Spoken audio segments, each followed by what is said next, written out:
Salam alaikum. Cette vidéo est destinée aux étudiants de la section ST07. Donc, on va entamer le chapitre numéro 3 sur les fonctions réelles d'une variable réelle. Première partie. On commence par donner quelques généralités. Donc, la définition d'une fonction, donc c'est une correspondance d'un intervalle inclus dans R vers R. Donc, on a un ensemble de départ et un ensemble d'arrivée. Mais cette correspondance associée à tout élément X au plus un élément Y.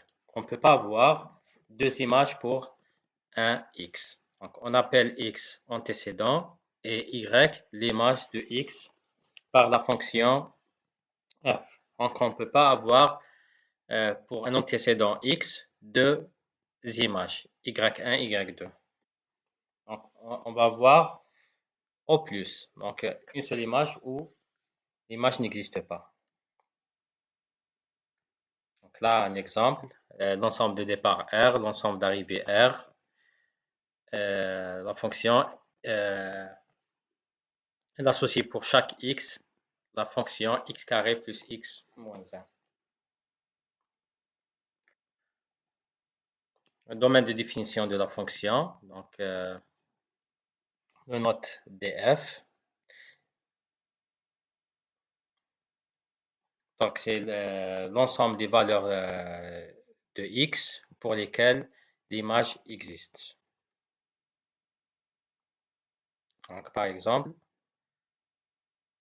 le domaine de définition de la fonction f de x égale 1 sur x, c'est R étoile. Parce que lorsque x égale 0, on ne peut pas calculer 1 sur x. Donc 1 sur 0 n'a pas d'image pour cette fonction. Deuxième fonction, g de x égale racine de x moins 1. Donc on doit avoir x moins 1 supérieur ou égal à 0. Donc le domaine de définition, c'est 1 plus l'infini. Même chose pour la fonction h de x égale ln de x. Le domaine de définition, c'est 0 plus l'infini. X doit être strictement supérieur à 0.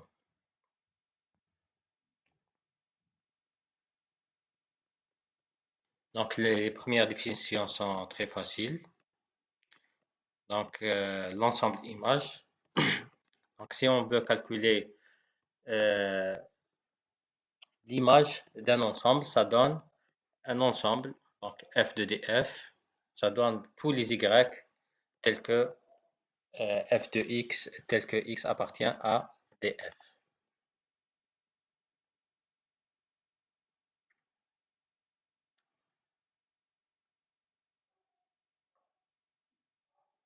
Par exemple, l'image du domaine de la fonction x carré, f de x égale x carré, c'est 0 plus l'infini. Donc, tous les y sont dans l'intervalle 0 plus l'infini.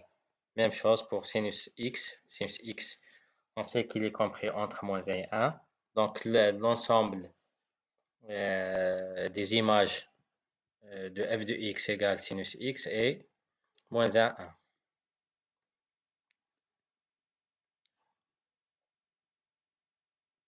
L'ensemble image de la fonction f de x égale ln de x, c'est r, moins l'infini plus l'infini.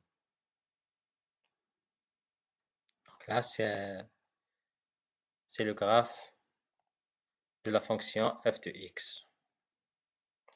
Donc, on associe pour chaque x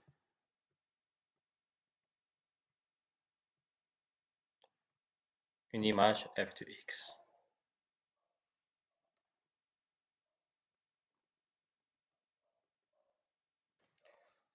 Maintenant, on peut effectuer quelques opérations sur les fonctions. Donc, si x appartient aux deux domaines de définition des deux fonctions f et g, donc f plus g de x égale f de x plus g de x, et f fois g de x égale f de x fois g de x.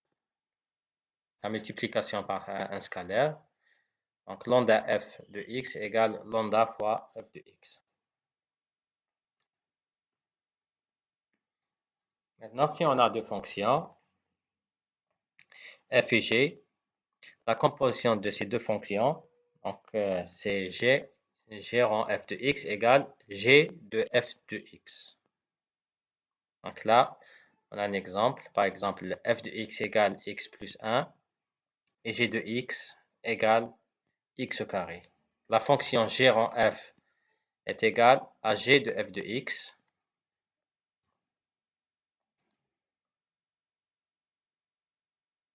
Donc, g de f de x. Donc, ça donne f de x au carré. G de f de x égale f de x carré est égal x plus 1 au carré. Par contre, f rangé de x égale f de g de x. Donc, au lieu x, on remplace par g de x. F de g de x, ça donne g de x plus 1. Et g de x égale x carré. Donc, f rangé de x égale x carré plus 1. Donc, il est clair que g rang f de x est différente de g rang f de x. Fonction majorée, fonction minorée, fonction bornée. Donc là, on a vu la définition d'une partie bornée, majorée, minorée, bornée dans R. Donc, si quel que soit x dont des f est supérieur à g, f de x supérieur à g, f de x supérieur à g de x, on peut dire que f est supérieur ou égal à g. Et si quel que soit x dans le domaine de définition, si f de x est supérieur à 0, on peut dire que f est supérieur à 0. F est dite constante si quel que soit x dans le domaine de définition, f de x égale alpha. F est une fonction nulle si f de x toujours égale 0. Donc c'est des définitions très simples. On dit que f est majoré, c'est si f de x, s'il existe un m tel que f de x est inférieur ou égal à m. Et f est minoré, c'est il existe un m dans R tel que f de x toujours supérieur ou égal à m. Donc f est borné si f est majoré et minoré en même temps. Donc elle est inférieure à grand M et supérieure à petit m.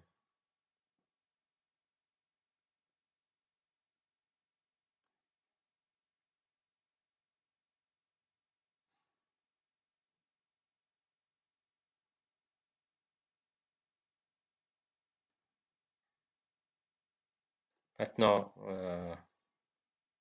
fonction croissante. Donc une fonction croissante, si quel que soit x1, x2 dans l'ensemble de départ, si x1 inférieur ou égal à x2, on a f de x1 est inférieur à f de x2. Même chose pour une fonction décroissante. Donc croissante en arabe, c'est mutazaïda. Décroissante, mutanaqisa. Une fonction monotone,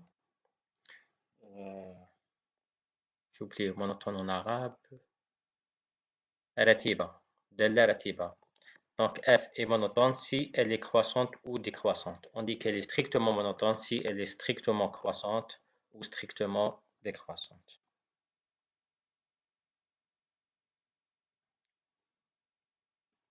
Donc là, on voit bien que la fonction racine carrée, la fonction racine carrée est une fonction croissante. La fonction valeur absolue de x, la fonction valeur absolue de x, elle n'est pas croissante et elle n'est pas décroissante sur R. Mais sur R+, donc de 0 vers plus l'infini, elle est strictement croissante.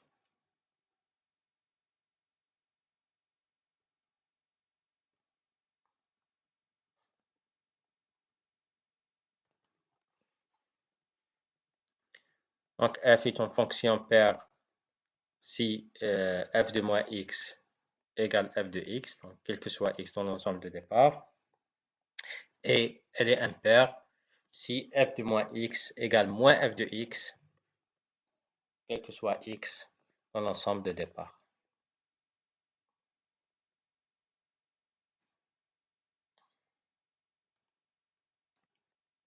Donc la fonction paire, son graphe est symétrique par rapport à l'axe des ordonnées, l'axe des y, et la fonction impaire, son graphe est symétrique par rapport à l'origine, 0, 0. Donc là, on voit que la fonction en vert, sinus x est une fonction impaire, parce que sinus moins x égale toujours moins sinus x. On remarque bien que la fonction, et c'est le graphe de la fonction, est symétrique par rapport à l'origine.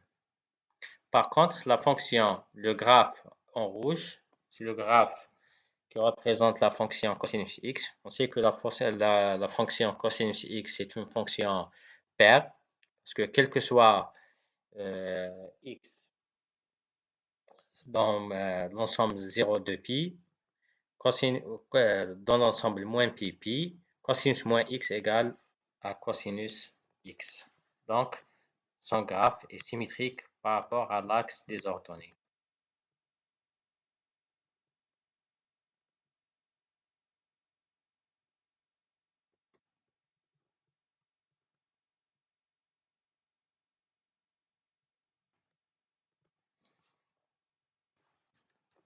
Donc, le graphe de la fonction au rouge est symétrique par rapport à l'axe des ordonnées, l'axe des y.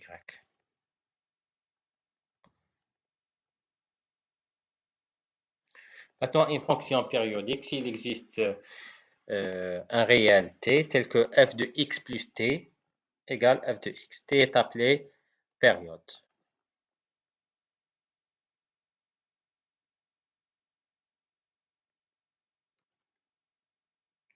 Généralement, les fonctions trigonométriques, cosinus x plus 2pi égale cosinus x, sinus x plus 2pi égale sinus x. Donc la période, là, la période est égale à 2pi. Et on a la fonction tangente. Donc tangente x plus pi égale à tangente x. Donc la tangente est une fonction périodique de période t égale pi.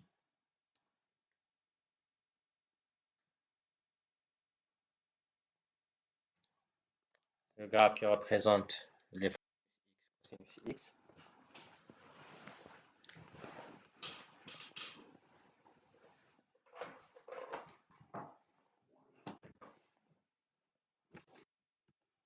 Maintenant, restriction d'une fonction.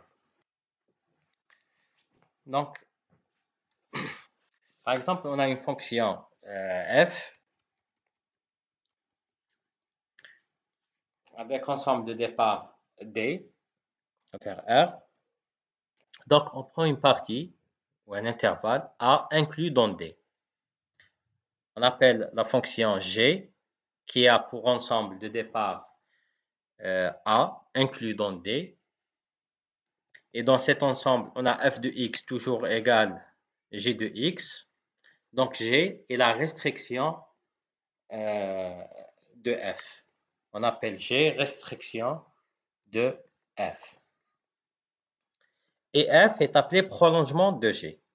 Donc, la réciproque, on appelle f prolongement de g. Restriction معناتها تقليص. Donc, هنايا qu'est-ce qu'on a fait؟ قلصنا مجموعة البداية.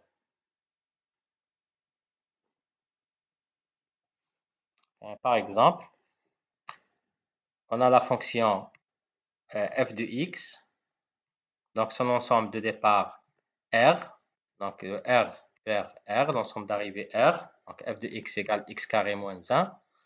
Maintenant, la restriction de f, qui est la fonction g, son ensemble de départ égale 0 plus l'infini vers r. Donc, et c'est la même fonction sur cet ensemble de départ qui est inclus dans R. Donc, l'ensemble de départ, c'est 0 plus l'infini. Et la fonction, c'est la fonction elle-même, c'est f. Donc, g de x égale f de x sur l'intervalle 0 plus l'infini.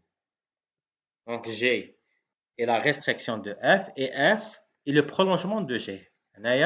On a prolongé g. On avait comme ensemble de départ de g 0 plus l'infini. On l'a prolongé. Maintenant, المجال تاع G ولا R. Donc, la réciproque, on l'appelle prolongement. C'est ça. On a la restriction et la réciproque, c'est le prolongement. On va voir par la suite le prolongement par continuité. Par exemple, on a la fonction f de x égale sinus x sur x. Elle est définie sur R étoile, parce que sinus x sur x n'existe pas, mais sa limite existe. Donc, on appelle la nouvelle fonction g de x égale sinus x sur x sur R étoile est égale à 1, la limite de sinus x sur x lorsque x tend vers 0 est égale à 1. Donc, la nouvelle fonction est définie sur R. Donc, g de x égale à f de x si x appartient à R étoile est égal à 1 si x égale 0. Cette fonction est appelée prolongement de f. Donc, on va voir ça en détail par la suite. Maintenant, pour calculer les limites, on doit définir tout d'abord le voisinage.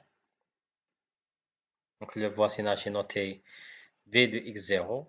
Donc, c'est x0 moins epsilon et x0 plus epsilon. Epsilon est un réel supérieur à 0. Donc, pour tout réel supérieur à 0, on appelle x0 moins epsilon et x0 plus epsilon, c'est le voisinage de x0.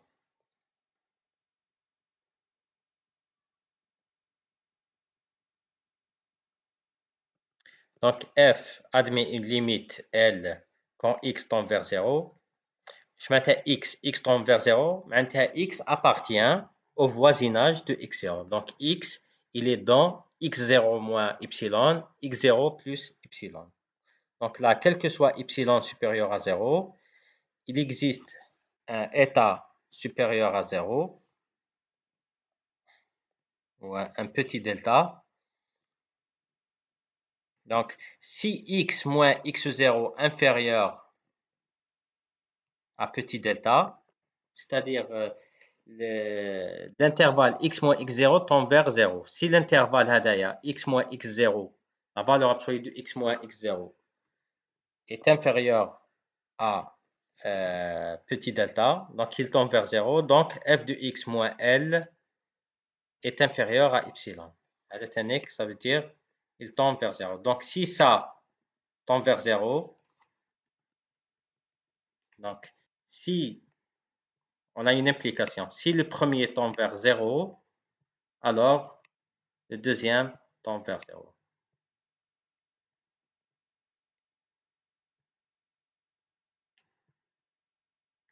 Le deuxième tend vers 0.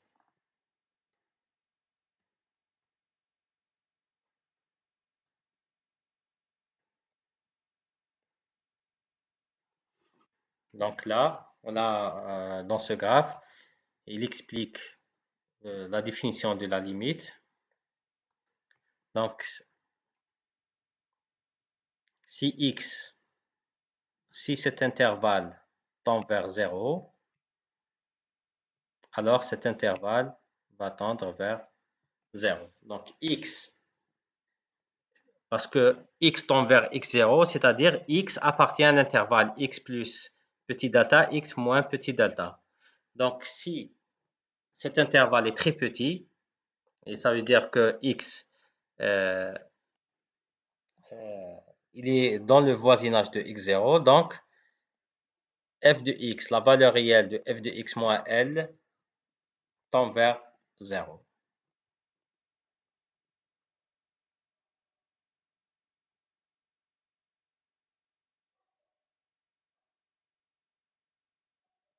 Donc, on dit que la limite lorsque x tend vers 0 de f de x égale L.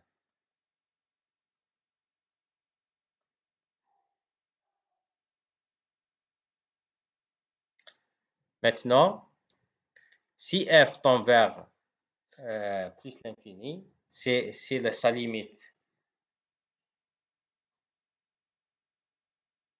tend vers plus l'infini, lorsque x tend vers 0. Donc, c'est la même chose. Donc, on a quel que soit x appartient au voisinage de x0. Et si l'intervalle est petit, c'est-à-dire x, il tend vers x0, donc x moins x0 tend vers 0. معناتها x, il tend vers x0. هنا عندنا quel que soit a supérieur à 0, quel que soit a supérieur à 0, f de x supérieur à a. واش معناتها quel que soit a supérieur à 0, f de x supérieur à a.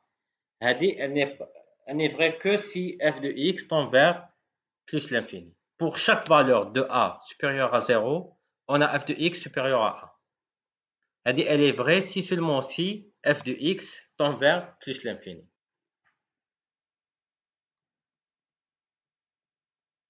Et même chose pour moins l'infini. Donc, x tend vers x0. Quel que soit a supérieur à 0, f de x inférieur strictement à moins a. C'est-à-dire, pour toute valeur négative, f de x elle est inférieure à elle. Donc, maintenant f de x elle tend vers moins l'infini. Parce que si f ne tend pas vers moins l'infini, donc il existe toujours un a supérieur à 0 tel que moins a est inférieur à lui, à cette fonction.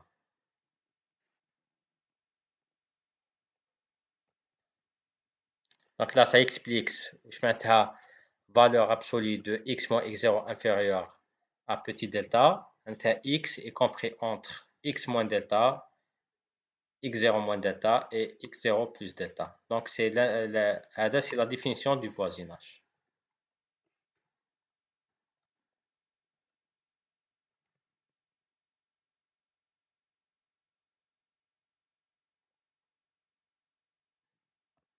Donc, si une fonction admet une limite, alors cette limite est unique.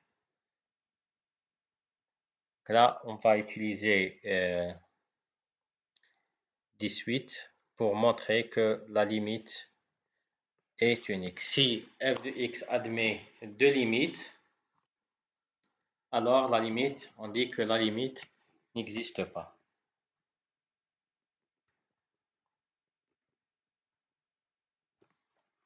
Donc, s'il existe deux suites x1 et y1 convergentes vers x0,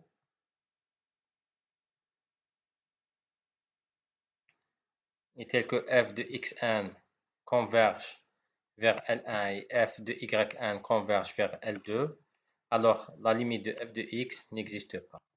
On va utiliser cette notion pour montrer que sinus 1 sur x n'existe pas. Parce que lorsque x tend vers 0, 1 sur x tend vers plus l'infini. Au voisinage de l'infini, on peut définir de suite, donc x1 égale 1 sur 2nπ et yn égale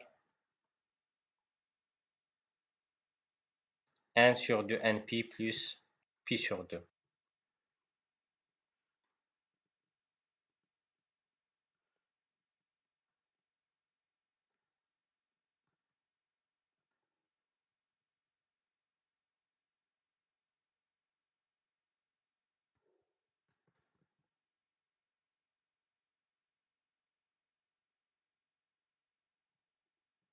Donc on remarque bien que si x tend vers 0,